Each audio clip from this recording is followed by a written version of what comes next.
like one of the more significant things is like I did like a medicine journey and like a coffee ceremony.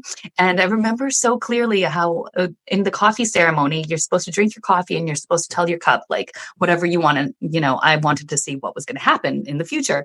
And so you're like swishing it around and you're like, ooh. And then I looked in my cup and there was this beautiful jungle setting.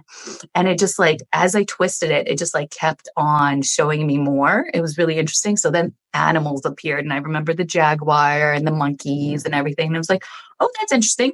And then there was a picture of me, or what I interpreted as me. And honestly, like I have a picture of this thing. It looks exactly like a portrait. Like it's incredible. So then there's me. And then as I kept swishing the cup, all of a sudden there's a pregnant me. And I'm like, oh, okay. And so then and then the last final scene before I just put the cup down because I just couldn't handle anymore at that point was like me nursing a baby.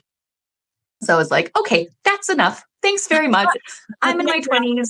I don't want to think about this. Goodbye. So anyway, it was a very, very profound journey with the medicine as well. I did a 21-day like shamanic experience kind of thing where we sat with ayahuasca and San Pedro and did the dieta, and it was like this whole big thing.